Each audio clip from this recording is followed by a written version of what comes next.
안녕하십니까 구독자 여러분.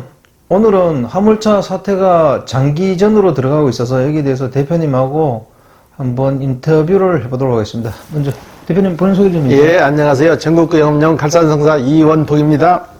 네. 대표님, 화물차 사태가 장기전으로 가고 있는데요. 해결의 실마리는 좀 있습니까? 아직까지는 전혀 없어요. 공청회만 계속 열리고 있고 뚜렷한 실마리를 지금 찾지 못하고 있어요.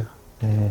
대표님, 운수회사에서 받는 사용료가 불법인가요? 운수회사에서 사용료 형식으로 돈을 받죠. 처음에 계약할 때 수수료라고 그러고 보증금이라고도 그래요. 근데 500만 원도 받고 1000만 원도 받고 1500만 원도 받고 이걸 계약서에다가 명기를 해주면은 불법이 아니죠. 네네. 언제 계약을 해서 돌려주겠다는 그 문구가 들어가면 돌려받는 게 맞는 거고 돌려주는 게 맞잖아요. 네. 근데 계약서에는 그런 문구가 없어요. 네. 그리고 계약기간 계약을 했을 때 보증금 500만 원을 받았다 봐요. 그러면 계약기간이 종료됐을 때는 그 500만 원을 당연히 돌려줘야 하잖아요. 근데 돌려주지 않으니까 불법이 되는 거예요. 왜 안 돌려주는 거예요? 유일무이하게 그냥 넘어가는 거죠. 네. 관행에 따라서. 관행에 따라서. 예. 계약서에다가 그걸 써달라고 해도 써주질 않아요. 운수회사에서. 결국은 운수회사가 더 갑의 위치에 있기 때문에 그렇죠. 당장 급한 분들이 그런 거 가지고 뭐 따지고 들 수가 없는 거잖아요. 그렇죠. 그동안 관행으로 이어져 내려왔으니까. 티오를 빌려줬으면은 일할 수 있는 물동량도 주라는 얘기죠. 네네. 일할 수 있는 물동량도 줘서 기사분들이 생계를 이어가게 해줘야 되는데 티오만 빌려주고 물동량을 안 줬기 때문에 남바장사만 했다는 얘기죠. 쉽게 말해서. 예. 그러니까 그냥 사용료만 받고 일감을 주지 않았다는 거잖아요. 그렇죠. 근데 이거 그동안에 피해자들이 많았을 텐데 왜 문제가 안 됐던 거예요? 아무래도 임대 번호판 쓰시는 분들은 돈이 없어서 회사 걸 빌려 쓰는 입장이잖아요. 갑을 관계하고 뚜렷하게 형성이 돼버린 거야. 그러니까 내가 괜히 이분들한테 운수회사에 얘기를 해서 불이익이 갈 것 같으니까 나 얘기 자체를 안 하는 거죠. 그리고 일거리를 본인들이 찾아서 하니까. 네. 예. 그렇다 그래도 오랫동안 이런 문제가 지속됐을 거 아니에요. 예. 그러면 정부나 자치단체에서도 이걸 알았을 거 아니에요. 그렇죠. 근데 왜 그 아무런 조치를 안 해줬어요? 그렇게 참 모순이 많은 거죠. 수수료 명목으로 돈 받은 것도 불법이니까 지금에 와서 이제 그걸 되돌려 놓으려고 하니까 힘드는 거예요. 너희들 수수료 받은 거 돌려줘라. 그래서 지금 피해 사례를 신고받고 있고 그러는데 결론은 나는 게 없잖아요. 이분들이 뭐 근거가 있냐고요. 통장으로 돈 받지 않고 현금으로 다 받았으면은 돌려주지 않아도 뭐 뚜렷한 의사가 없는 거 아니에요. 아마 교묘하게 어떻게 받았을 그렇죠. 것 같은데. 예. 근데 또 급한 분들은 또 일은 해야 되니까 어쩔 수 없이 그 사람들이 요게 응하고 이래서 문제가 된 거 아닌가 싶어요. 예. 요즘도 손님들이 가끔 문의 전화가 오세요. 면허권 값이 비싸니까 티오 값이 비싸니까 운수회사 임대번호를 좀 쓰고 싶다. 알선을 좀 해달라 그러는데 저희는 운수회사 번호판은 알선을 안 해요. 그 수수료 문제 때문에 그래요. 수수료는 우리가 받지도 않는데 운수회사에서 받잖아요. 근데 실질적으로 계약기간이 종료되면 저희한테 와서 수수료를 요구해요. 너가 또 매매상사에서 진행할 때 수수료 너가 얼마 받았으니까 그걸 다시 되돌려달라. 근데 운수회사를 준 거잖아요. 저희를 준 게 아니고. 그런 관계 때문에 알선을 안 하는데 원래 수수료를 받으면 불법이에요. 불법이고 만약에 불법이 아니다 했을 때는 보증금 형식으로 받았으면 그걸 돌려줘야죠. 계약기간이 끝났으면 돌려줘야 되는데 돌려주지 않으니까 문제가 되는 거예요. 그래서 정부에서도 이걸 신고 기간을 두어서 수수료 받고 안 돌려준 거 신고하라 그러는 거예요. 만약 그래서 안 돌려주면 세무조사를 강하게 해서 그걸 받겠다는 얘기예요. 예. 국토교통부 발표 자료에 따르면 정당한 명의 이전이 있는데도 또 돈을 받은 게 있더라고요. 예. 이게 가능해요? 그러니까 불법이죠.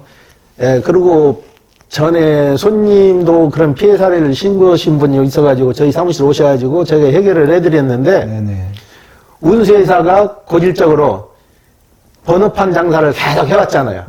한 2년, 3년 쓰면은 다시 회수를 하는 방법이 얼마나 교묘한지 고의 부도를 내요. 고의 부도를 내가지고 차주들한테 통보를 해.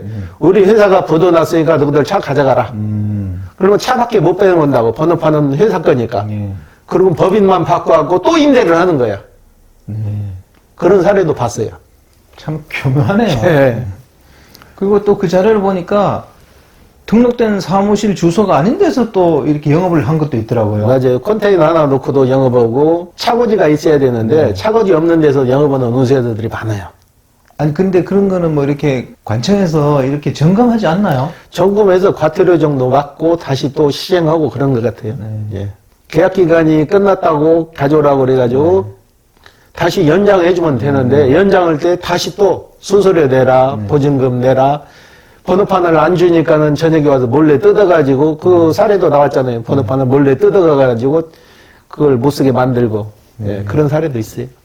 예전에 대표님이 지입 차량 할 때 조심하라는 그런 얘기 한번 있었잖아요. 예. 요번 이 사태를 보면서 번호판만 가지고 장사하는 운수회사들한테 피해를 당하지 않도록 좀 주의사항 좀 알려주세요. 주의사항은 일단 회사 재무 상태를 좀 보세요. 재무 상태를 보고 계약서, 유스탁 계약서를 쓸 때 지금도 수수료를 요구하고 그런 회사가 있다면 그 계약서에다 명시를 해달라고 그러세요. 그 계약 기간이 끝나면은 받았던 보증금이나 수수료는 돌려달라. 네. 그 계약서에 명시만 하면은 피해는 더 이상 안 볼 것 같아요. 예. 근데 광고를 보고 찾아온 분들은 어떻게 좀 구별할 수 있는 방법이 있나요? 예, 보면 그 일간지나 벼룩시장이나 이런 데 보면 광고들이 많이 나갈 거예요.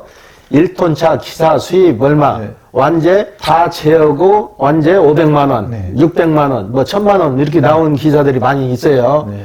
물류회사에서 이걸 분양을 하는데 차하고 일자리값까지 포함해서 그게 분양을 하는 거예요. 근데 실질적으로 거기 가셔가지고 적응해서 일하시는 분들이 100이면 2~3명밖에 없고 전부 다 나오세요.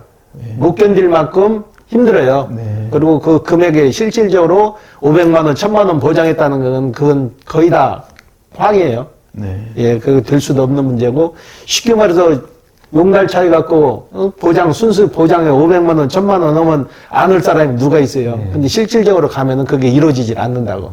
예. 그 완제란 말은 뭐예요? 완제란 것은 순수히 본인이 가져갈 수 있는 돈. 쉽게 말해가지고 기름값, 네. 보험료 뭐 이런 거 다 회사에서 대주고 본인이 얼마 정도 가져갈 수 있다는 게 완제라는 거예요. 예.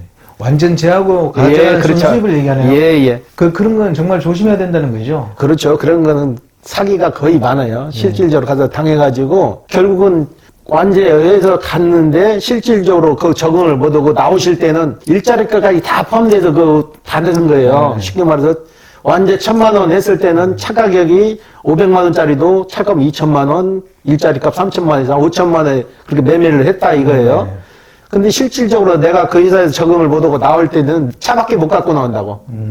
번호판은 회사 거니까 차만 갖고 나오면 뭐예요? 차는 500만 원 가치도 안 되는데.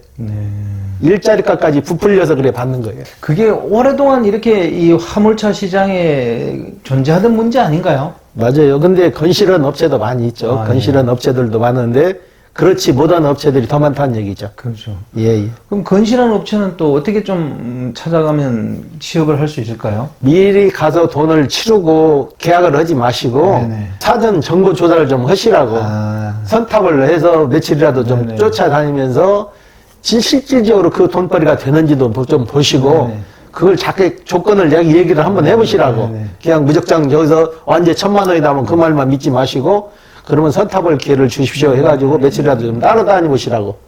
예. 그러니까 결국은 급한 마음에 덜컥 하면 예. 일이 잘못될 수 있다 이런 얘기잖아요. 그렇죠. 그러면 나중에 손에는 고스란히 다 떠안는 거예요. 네네. 대표님 이제 화물차 시장에 좀 해결의 실마리는 좀 보이는 측면이 있습니까? 회복세로 좀 돌았었죠. 네. 번호판은. 근데 경기는 실질적으로 회복이 덜 되는데 번호판 회복세로 돌아섰어요. 네. 그 정부와 화주, 차주 간의 그런 합의점은 좀 있습니까? 공처회만 지금 계속 개최하고 있지 아직 뚜렷한 합의점이 나오질 않고 있어요. 예. 화물차 번호판은 안정세를 좀 취한다 그랬으니까 그러면 정상적으로 이제 뭐 예전으로 거의 돌아가는 추세네요. 돌아가는데 물동량은 아직 또 못 쫓아가고 있죠. 네. 예. 오늘 인터뷰 감사드립니다. 예. 네, 구독자 여러분, 요즘도 화물차 사태가 해결의 실마리는 보이지 않고 있는 것 같습니다. 그리고 물동량 없는 번호판 회사들의 어떤 관행적인 불법 형태도 여전히 존재하는 것 같으니까요. 좀 사전에 정보를 많이 좀 습득하셔가지고 취업을 하셔야 될 것 같아요. 안 그러면 잘못하면 피해를 당할 소지가 상당히 있는 것 같습니다. 자, 오늘은 여기까지 하고요. 호화제는 또 다음 시간에 다른 주제로 구독자 여러분 찾아뵙겠습니다. 안녕히 계십시오. 호화제였습니다.